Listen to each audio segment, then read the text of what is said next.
A gente está desenvolvendo também a parte de automação, né? Essa parte de automação, ela pode envolver chamados, próprio negócio que tem a ver com CRM.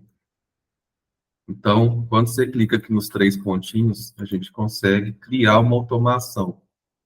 Então, vamos criar uma automação aqui. A gente vai criar uma automação para chamados.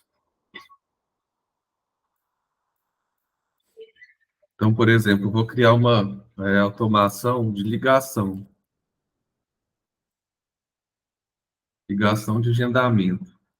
Então, vamos aqui. Quando o chamado for criado, o que eu vou fazer? Eu vou fazer uma ação. O que é essa ação? É uma tarefa, né? Eu posso criar uma tarefa, enviar um e-mail, mas no caso aqui vai ser uma tarefa. Então, o que eu vou configurar a tarefa?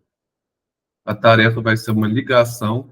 O responsável, aí a gente tem algumas opções. Quem disparou a automação, o mesmo do chamado criado, né? Ou seja, aquele responsável pelo chamado vai ser o que vai ser responsável por essa atividade. Vou colocar ele aqui.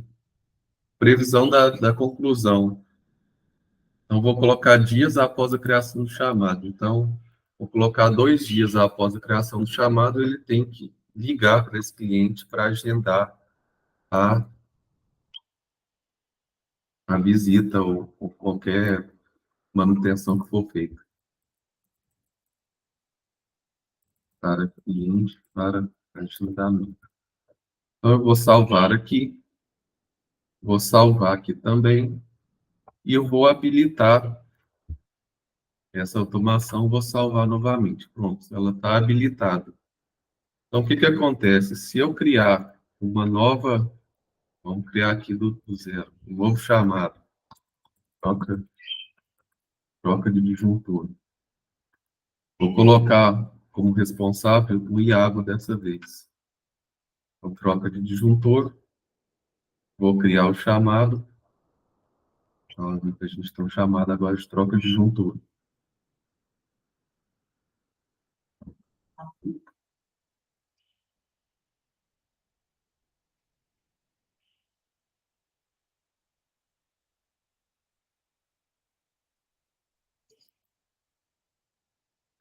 Probleminha no carregamento do chamado aqui, vamos tentar novamente.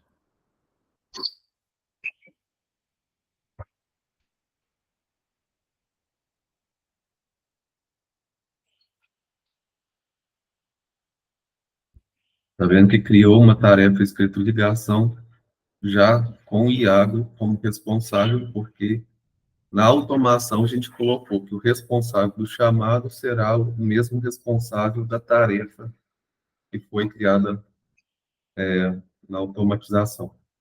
Então, aqui, a gente está disponibilizando mais tipos de automação. Aqui está algumas possibilidades mais restritas, mas ainda a gente está na fase de teste de disponibilizar mais. Então, essa automação ajuda bastante, principalmente, por exemplo, eu quero fazer uma automação que quando eu finalizar uma atividade, eu já crie outra automaticamente, para não ficar esquecido. Então, a gente vai ter essa possibilidade.